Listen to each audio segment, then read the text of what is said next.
Hello students, welcome to you in our physics class. मैं आपका physics teacher Pradeep Sharma. कक्षा 12 की बेटा ये जो ये क्लास चल रही है, इसमें हम लोग जो चैप्टर पढ़ रहे हैं वो है परमाणु की संरचना, स्ट्रक्चर ऑफ एटम। थ्योरी लगभग हम लोगों ने इसकी कंप्लीट कर ली है, पूरी थ्योरी हो चुकी है। अभी भी अगर इनमें से कोई ऐसे टॉपिक हो जो आपको शायद ना समझ में आए हो या कम समझ में आए हो या बाय मिस्टेक छूट गए हो, ठीक है, सारी चीज़ें मैंने बोल दी हैं, तो आप क्या करेंगे, उन टॉपिक्स को मुझे पर्सनली मैसेज कर देंगे, व्हाट्सअप कर देंगे। मैं आपको नेक्स्ट वीडियो में उन्हें प्रूफ करके बताऊंगा, ठीक है, सॉल्व करके उन्हें हम बताएंगे, समझाएंगे। वैसे सारी चीज़ें मैंने लगभग अच्छे से एक्सप्लेन करी हुई हैं, आपको समझ में आई होंगी, ठीक है। आज हम लोग जो चैप्टर पढ़ रहे थे वो है परमाणु की संरचना, और उसके पढ़ने जा रहे हैं न्यूमेरिकल, ठीक है। आपने क्या करना है, इन न्यूमेरिकल्स को अच्छे से लगाना है और सीखना है, प्रैक्टिस करनी है, ठीक है। जैसे कि हमको यहाँ पर दिया जा रहा है क्वेश्चन एक, कह रहा है कि हाइड्रोजन परमाणु में, ठीक है, हाइड्रोजन परमाणु में इलेक्ट्रॉन की प्रथम कक्षा की जो त्रिज्या है उसकी माप दे रहा है 0.53 एंगस्ट्रॉम। पहली कक्षा यानी R1, पहली कक्षा यानी R1 की वैल्यू दे रहा है 0.53 एंगस्ट्रॉम। फिर हमसे पूछ रहा है कि इसकी दूसरी कक्षा की त्रिज्या कितनी होगी। दूसरी कक्षा मतलब R2, दूसरी कक्षा की त्रिज्या मतलब R2 का मान क्या कर रहा है, पूछ रहा है। अच्छा, R1 में N1 क्या है, 1 है, जबकि R2 में N2 कितना है, 2 है। बात समझ में आ गई, कितना है, 2। अब चूंकि हाइड्रोजन परमाणु की बात कर रहा है तो यहाँ पर लिखेंगे हाइड्रोजन परमाणु के लिए, हाइड्रोजन परमाणु के लिए हमने एक त्रिज्या का सूत्र ज्ञात करना था, यानी त्रिज्या का हमने एक सूत्र ज्ञात किया था, वो था Rn = 0.53 इंटू में, ठीक है, n²। याद आया? अच्छा, दूसरी तरह से बता दूं तो जब आपसे कहेगा R1 के लिए, ध्यान से देखो, इसी से तो R1 बराबर आ जाएगा 0.53 इंटू 1 का स्क्वायर, यानी कितना आ जाएगा, 0.53 यूनिट इसके एंगस्ट्रॉम होती है, ठीक। यहीं से निकाल लो R2, तो R2 = क्या आ जाएगा, 0.53 इंटू में 2 का स्क्वायर, तो ये क्या आ जाएगा, 0.53 इंटू में 2 का स्क्वायर, यानी क्या आ गया, 0.53 इंटू में 4, तो क्या मिलने वाला है, 2.12 एंगस्ट्रॉम। क्लियर है, समझ में आया कि नहीं है? मैंने आपको फॉर्मूले से ही चीजें निकाल कर दिखाई हैं। इसे इसी तरह से आपको अगर बोर्ड एग्जाम में पूछा जाएगा तो बिल्कुल ऐसे ही लिखना है। क्लियर है? तो स्क्रीन को पॉज करके आप फटाफट इसका पहले क्वेश्चन लिखिए और फिर उसको पहले अपने मन से सॉल्व कीजिए। अगर नहीं होता है तो फिर आप आगे भी इसे करिए, ठीक है। फटाफट इसको कीजिए। अगला एक और शॉर्ट क्वेश्चन क्या है ये सीखें। क्वेश्चन में बता रहा है कि हाइड्रोजन परमाणु की मूल ऊर्जा स्तर की जो ऊर्जा है, मूल ऊर्जा स्तर पहला ही होता है, पहले के नीचे तो कोई ऊर्जा स्तर ही नहीं, क्योंकि उसके अंदर फिर ना आपको क्या मिलने वाला है, नाभिक। तो मूल अगर आपसे कहा जाएगा तो ये समझिएगा कि पहला ऊर्जा स्तर है, ठीक है। उसकी ऊर्जा जो आपको दे रहा है वो दे रहा है -13.6 eV हाइड्रोजन परमाणु के लिए, ठीक है। फिर आपसे कहता है कि इसके उस ऊर्जा स्तर की ऊर्जा कितनी होगी जिसकी क्वांटम संख्या कितनी है, 2। यानी पहले आपको मूल ऊर्जा स्तर के लिए n का मान क्या होगा, 1, ठीक है।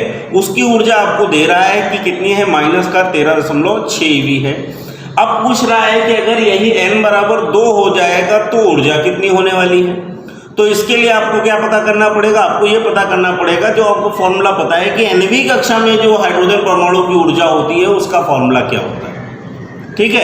तो आपको इसमें सबसे पहले लिखना है, दिया है, यहाँ पर करोगे आप सॉल्यूशन और यहाँ पर क्या लिखोगे, सबसे पहले दिया है, क्या दिया है, आपको दिया गया है E1 = -13.6 eV। आपको क्या ज्ञात करना है, E2 का मान क्या करना है, ज्ञात करना है, ठीक है।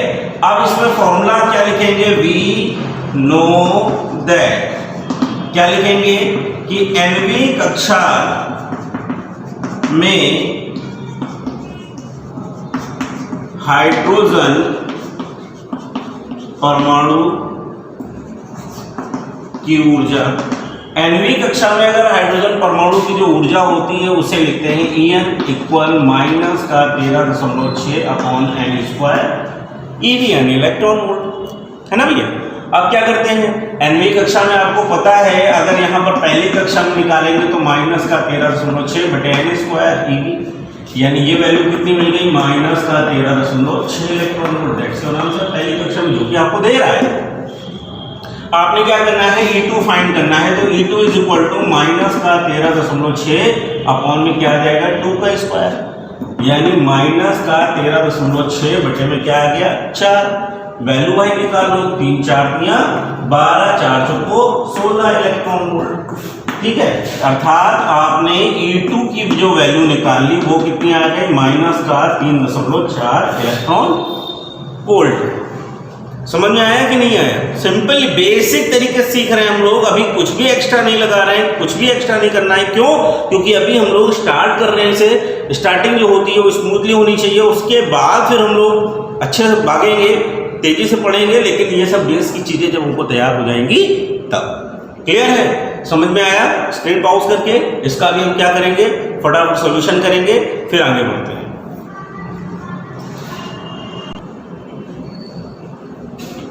अगला क्वेश्चन, पहले हमने इससे जो क्वेश्चन बताया वो था हाइड्रोजन परमाणु। इस बार आपको कोई भी एक ऐसा परमाणु दे रहा है जिसकी पहली कक्षा यानी मूल कक्षा की बात हमने वहां पर की थी, उस कक्षा में जो ऊर्जा है वो इस बार है माइनस का 27.2 इलेक्ट्रॉन वोल्ट है, 27.2 इलेक्ट्रॉन वोल्ट है। अब आपसे कहा जा रहा है कि भैया ये बताइए कि अगर इसी की तीसरी कक्षा में कोई इलेक्ट्रॉन मूव कर रहा होगा तो उस कक्षा में ऊर्जा कितनी होगी।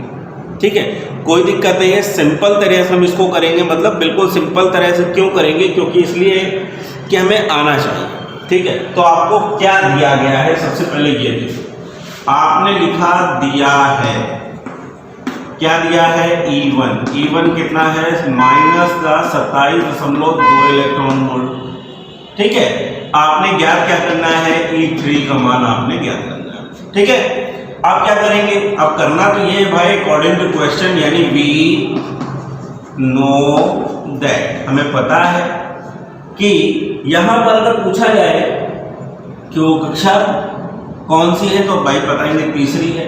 तो nवीं कक्षा में ऊर्जा का सूत्र, nवीं कक्षा में ऊर्जा का सूत्र, nवीं कक्षा में जो ऊर्जा का सूत्र है वो है En। यहाँ पर बात करेंगे क्योंकि पहली कक्षा वो है, इसलिए हम लिखेंगे माइनस का 27.2 अपॉन n स्क्वायर E। नहीं समझ में आया आपको? देखो क्या है, मेन बात क्या है, एक्चुअल में क्या है, यहाँ पर जब हम लोग निकालेंगे तो पहली कक्षा हमें इसलिए दे रहा है क्योंकि पहली कक्षा जो होगी उसके बाद ही सारी कक्षाएं होंगी, मल्टीपल में होंगी। तो यहाँ पर भी बात वही कर रहे हैं, हम मल्टीपल में लेके चल रहे हैं। ठीक है, सपोज करो यहाँ पर अगर पूछ देता कि वो कक्षा कौन सी है, ठीक है, तो हमें वो उस कक्षा में ऊर्जा दे रहा होता, हमें उस कक्षा में ऊर्जा दे रहा होता। ठीक है, अगर ये कहीं पूछ दे कि ये जो परमाणु है वो हाइड्रोजन परमाणु से कितने गुना भारी है, तो क्वेश्चन चेंज हो गया। क्यों? हाइड्रोजन परमाणु की nवीं कक्षा में जो ऊर्जा होती है वो होती है 13.6 माइनस का 13.6। ठीक है, और कितना होता है 13.6 अपॉन n स्क्वायर eV। ये जो है वो उससे 2 गुना है, हमें ऐसे दिख रहा है, तो मतलब क्या है, फॉर्मूला कौन समझ में आया? तो याद रखो इसी में चलता है Z, इसी में क्या चलता है, Z भी आपका चलेगा, मल्टीप्लाई में चलेगा। ठीक है, तो हम इसको कैसे लिखेंगे, हम इसको अगर लिखना चाहते हैं, अगर ये कभी हमसे पूछा जाए तो हम लिख सकते हैं इनटू में ZeV। ये Z कहाँ से आएगा, Z क्या लेकर आ रहा है, Z हमारे पास सिर्फ लेकर आने वाला है यहाँ पर कि ये किस नंबर का एटम था। ठीक है, फिलहाल अभी हम इसको लेकर नहीं चलेंगे क्योंकि आपको डायरेक्ट पहली कक्षा दे रहा है, तो अब आप सीधे पहली कक्षा से nवीं कक्षा के लिए इसका टर्म बना देंगे कि nवीं कक्षा तक हमें इतनी ऊर्जा मिलने वाली है। बिकॉज हमने पढ़ा है En is directly proportional to 1 upon n square, यानी किसी अनुमत कक्षा में इलेक्ट्रॉन की ऊर्जा जो होती है वो उसके मुख्य क्वांटम संख्या के वर्ग के व्युत्क्रम के बराबर होती है। ठीक है, याद आया?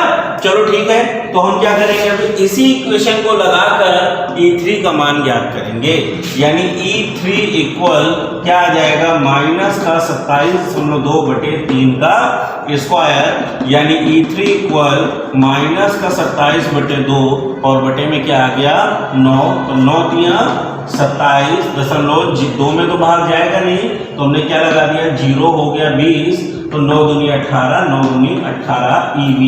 तो हमको यहाँ पर जो E3 मिलने वाली है वो उसी परमाणु के लिए कितनी होगी 9.022 इलेक्ट्रॉन वोल्ट। क्लियर, समझ में आया कि नहीं आया? तो ये हमारे किस कक्षा की ऊर्जा हो गई, उस परमाणु के तीसरी कक्षा की। अगर दूसरी कहता तो आप और में क्या रखते 2 का स्क्वायर करते और आपका आप दूसरी ज्ञात करते। पांचवी कहता तो यहीं पर आप 5 का मान रखते और 5 का स्क्वायर करते, तो आपको पता चलता कि पांचवी कक्षा में कितनी ऊर्जा होने वाली है। क्लियर है? तो इन न्यूमेरिकल्स को अब आप अच्छे से कॉपी पे लगाइए, प्रैक्टिस पे रखिए, बाकी हम मिलते हैं आपको अगली क्लास में।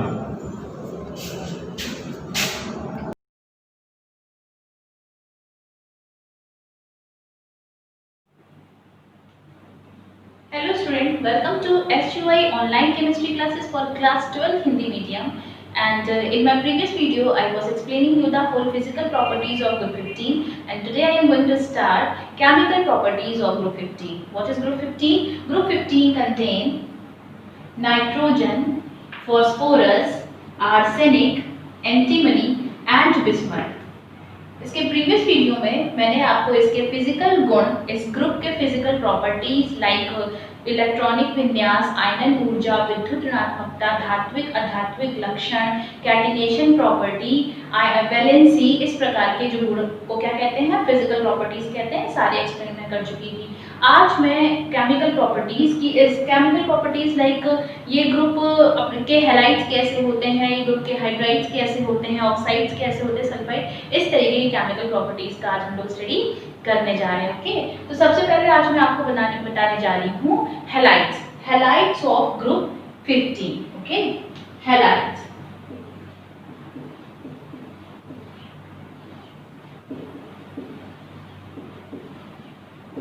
इस ग्रुप के तत्व दो प्रकार के हैलाइड बनाते हैं। इस ग्रुप के तत्व जो है वो दो प्रकार के हैलाइड बनाते हैं। एक तो बनाते हैं ट्राई हैलाइड और पेंटा हैलाइड।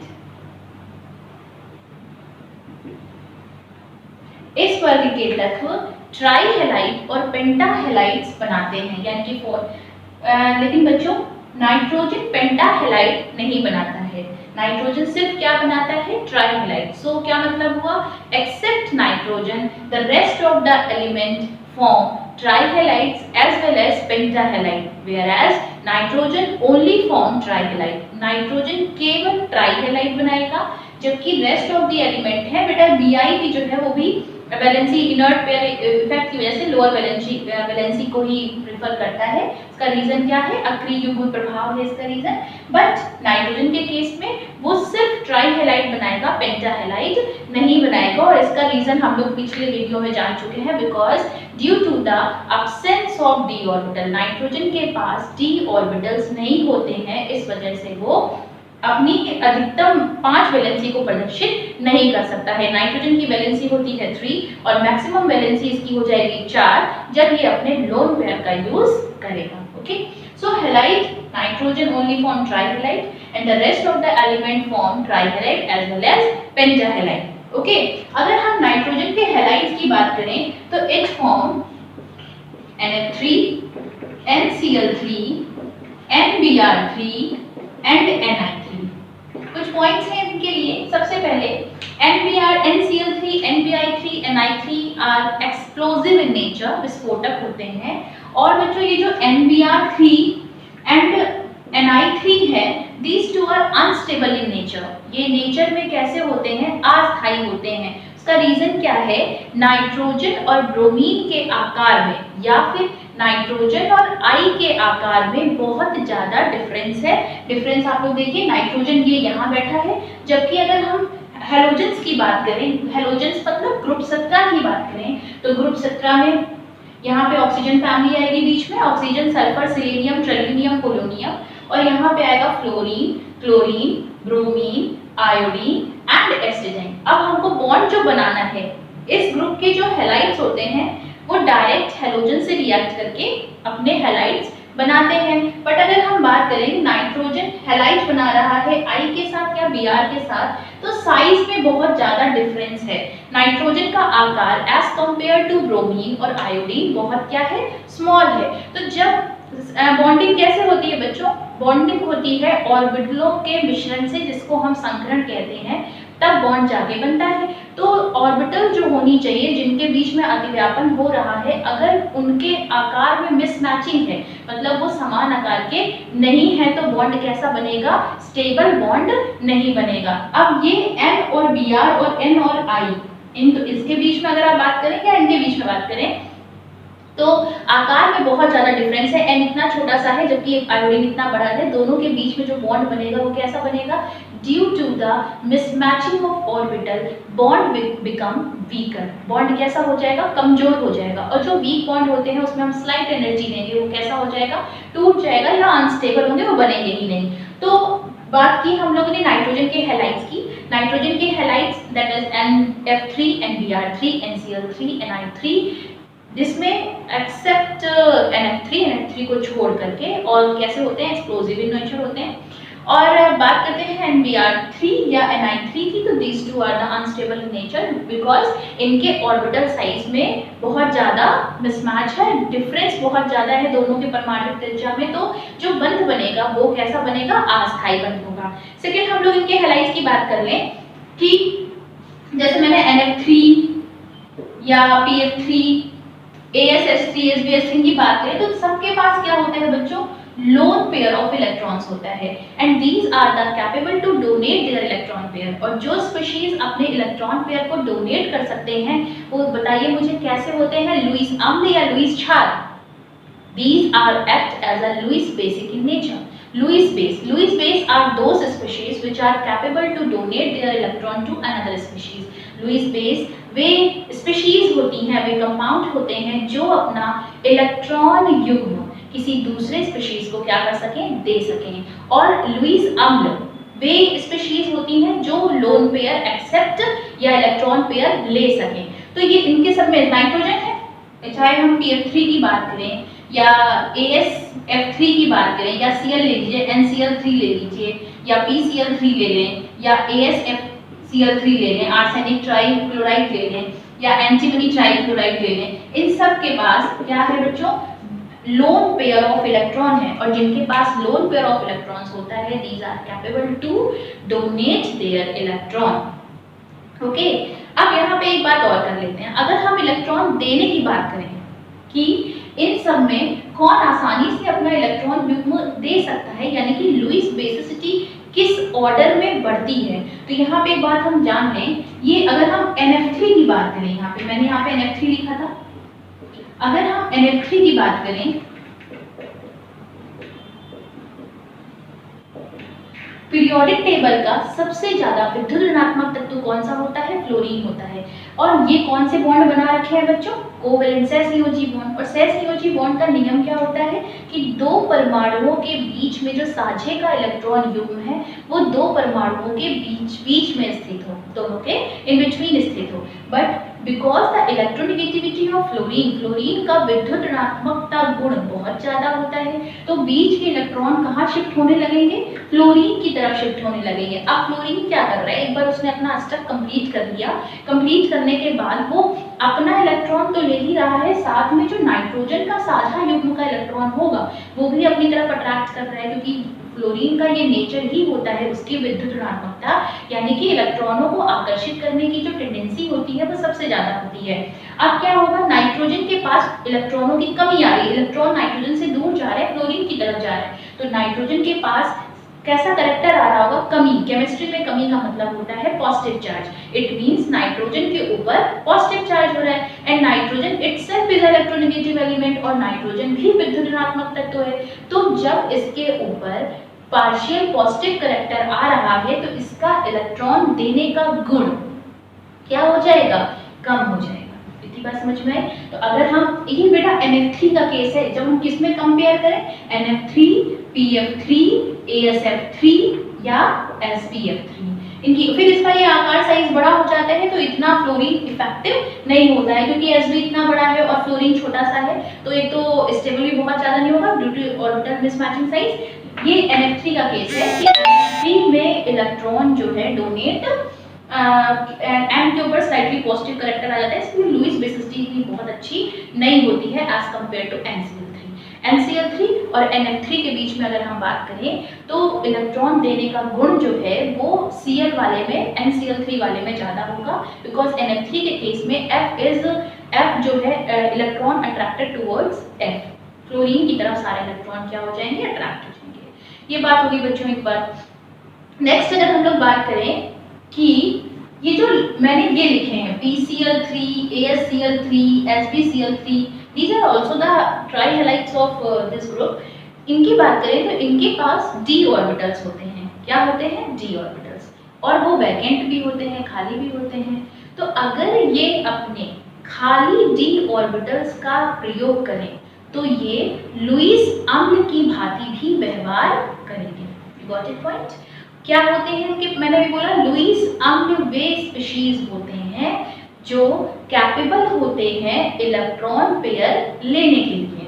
ओके, तो ये इनके पास क्या है, इलेक्ट्रॉन पेयर कौन लेगा? जिनके पास की वैकेंट d ऑर्बिटल हो, तो वैकेंट ऑर्बिटल हो, ठीक है ना, चाहे p हो चाहे d हो, वैकेंट ऑर्बिटल। तो इस केस में इनके पास वैकेंट d ऑर्बिटल होता है, तो ये कैपेबल है इलेक्ट्रॉन पेयर लेने के लिए, because they all have vacant d orbital on the other hand nitrogen have not, ठीक है।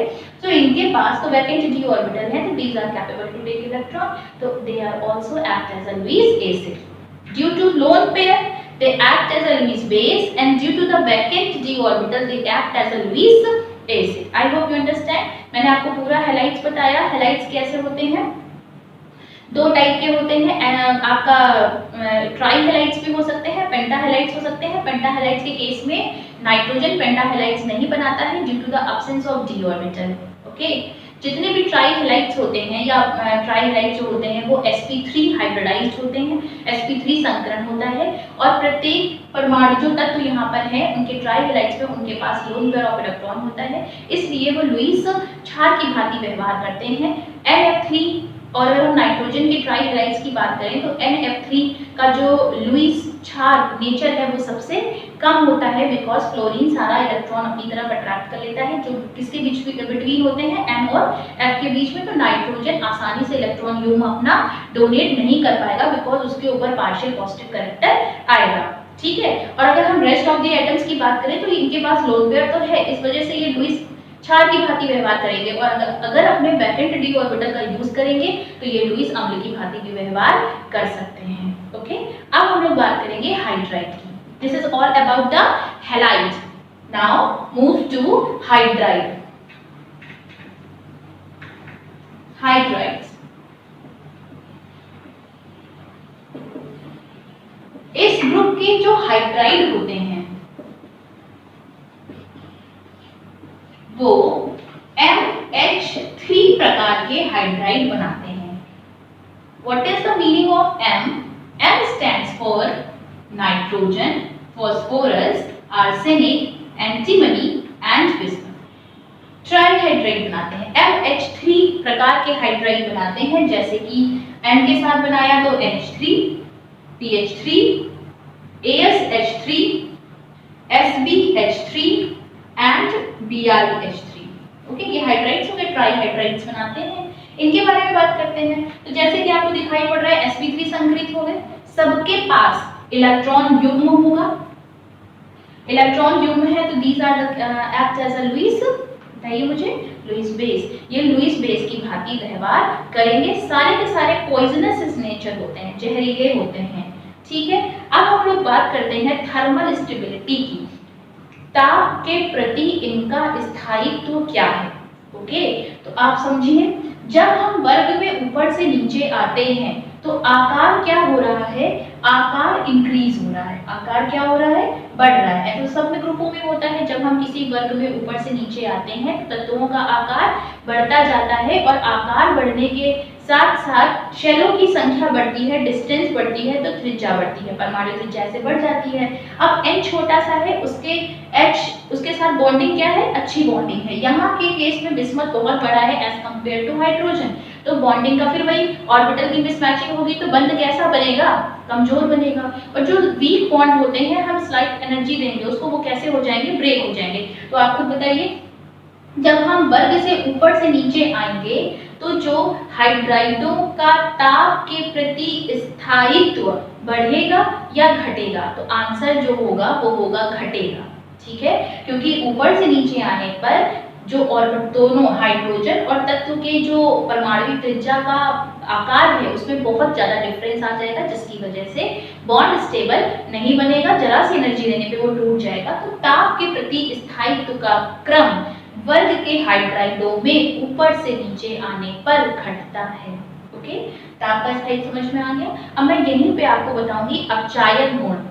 ये सारे अपचायक की भांति व्यवहार करते हैं। अपचायक क्या होते हैं, अपचायक वे तत्व होते हैं, वे कंपाउंड्स होते हैं जो दूसरों को हाइड्रोजन दें, दूसरों का अपचयन करें और खुद ऑक्सीकृत हो जाएं।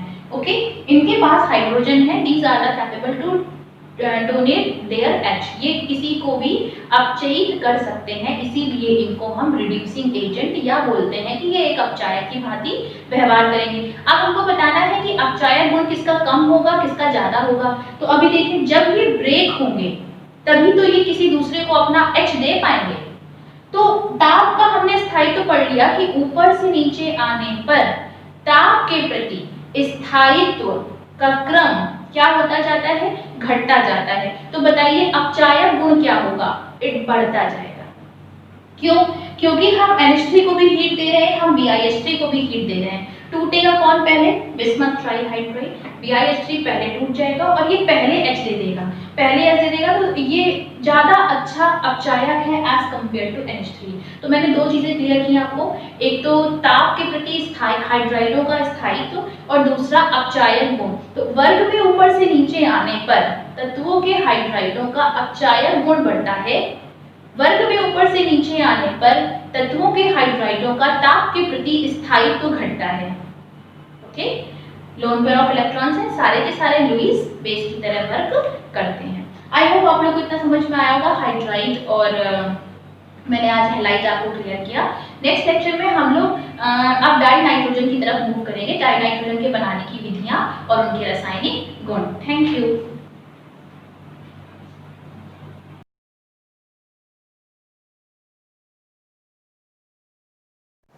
Good morning, student. I have a piece of information related to your syllabus that is very important, and you have to note in your diary, somewhere in your diary, because this one is very important information related to your subject. As you know, because of COVID-19, government has reduced 30% syllabus in each subject of your class related with as in intermediate and in high school. So student, as far as English subject is concerned, you have to note down 2 chapters from prose have been reduced. They are The Secret of Health, Success and Power, and next one is I Am John's Hurt. Okay, and in PDF I will provide in your group, but as far as recently I am telling you, you have to note down in your diary. And related with poetry, your last poem and last one, La Bella Dame Sans Mercy, that one is removed, and the last poem, The Song of the Free, that one has been removed, and the elegy written in a country chart, that has been removed from your syllabus. Means to say 3 poems and 2 chapters have been removed. And as far as short story is concerned, you know that there are 4 stories in your syllabus, and the last story is a special experience, that one is also removed from your syllabus. So student, there is no problem if you have been provided notes and the chapter have been taught, it doesn't matter. that will be removed from your syllabus, means to say that you are not going to study these chapters, poems and story of your syllabus. Okay, now we will consider our latest chapter. As you know, in my previous video lecture I have given information that in next video lecture I will start short story, as only one story was going to be completed in your offline classes. This one is second story of your syllabus, and Astrologer's Day. Students, the story is very interesting, and you have I will explain the story and you have to listen it carefully, because you have to prepare question answers based on the story. So the student, let us start our story, and with the introduction of the story writer. Your story and Astrologer's Day, जो astrologer means ज्योतिषी, ठीक, तो ज्योतिषी, एक ज्योतिषी का दिन. This is the story title. R K. Narayan is the story writer. As far as introduction of R.K. Narayan is concerned, he was one of the three great novelists of 20th century. You know, student, the Indian writers who have enriched English literature by his writings, they are placed under the category of Anglo-Indian writers. So this writer means R.K. Narayan also comes under the category of Anglo-Indian writer who has enriched English literature by their great novels and short stories. He was born in 1906 in Chennai, and he died in 2001.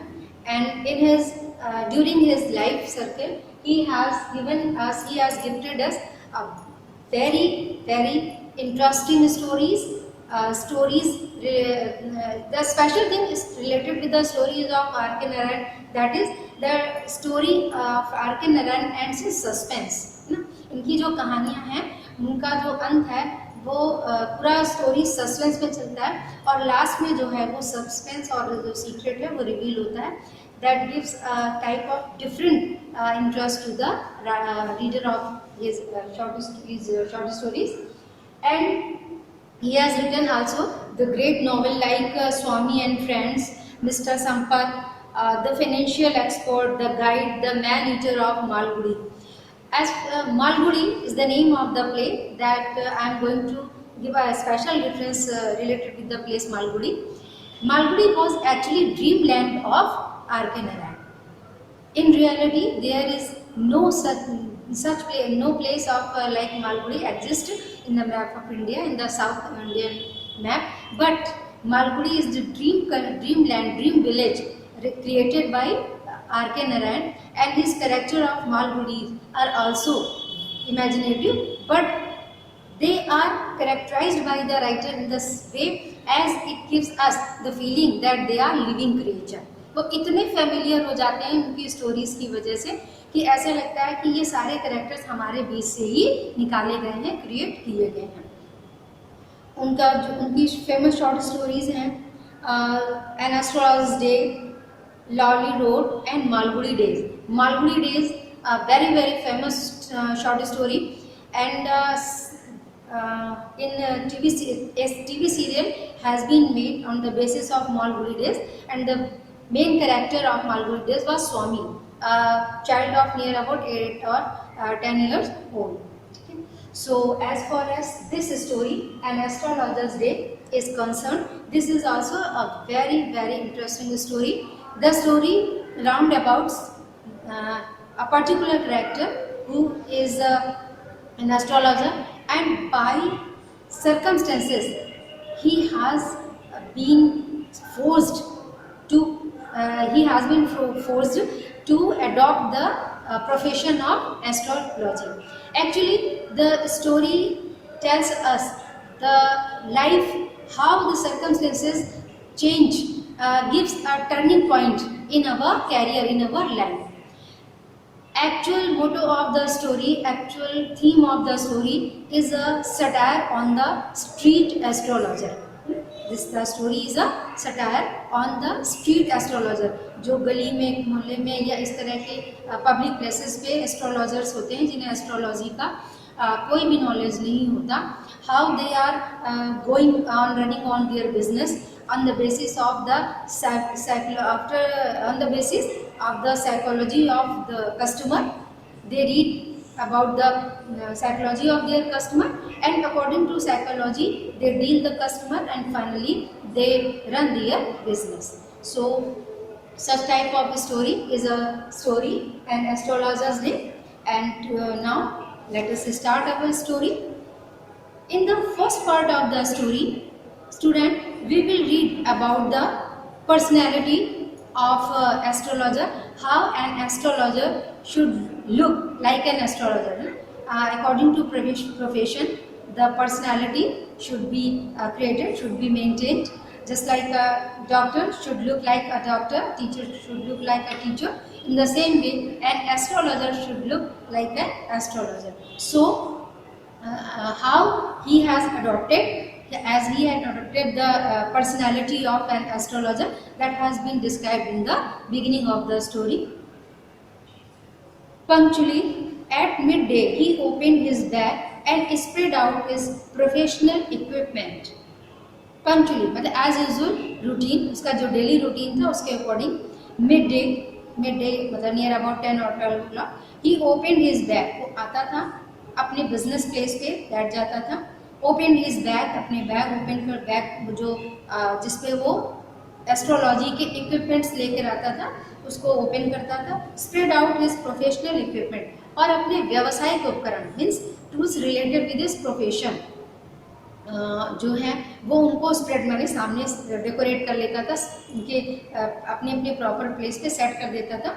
Which consisted a dozen कौरी shell. अब what consist in his professional equipment, उसके व्यवसायिक उपकरणों में क्या आता था, consisted इसमें शामिल था ए डजन कौरी शेल, 1 दर्जन कौरी. कौरी यू नो जो गांव से रिलेटेड व्यक्ति वो जिसको समझ सकते हैं.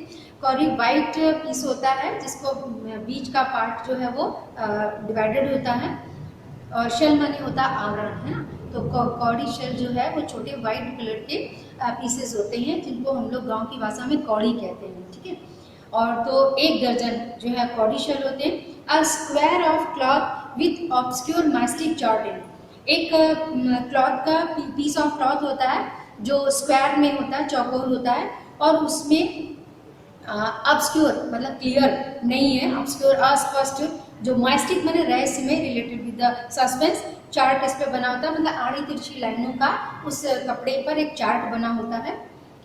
ए नोटबुक, एक नोटबुक होती है. And a bundle of palmyra writing, और पाम के पेड़ की जो टहनी है उसको छील के मतलब कलम पे पेन बनाए जाते हैं, उसका एक बंडल होता है. कलम का पाम के पेड़ की जो टहनी होती है उससे छीलकर लेखनी होती है, उस लेखनी का एक बंडल होता है. तो क्या क्या चीज़ें शामिल हैं उसके प्रोफेशनल इक्विपमेंट में, 1 दर्जन कौड़ी शेल, एक पीस ऑफ क्लॉथ जिस स्क्वायर है और जिस पे मास्टिक चार्ट बना हुआ है, एक नोटबुक है, और पाम के पेड़ की टहनियों से छिली बनाई गई लेखनी का बंडल है.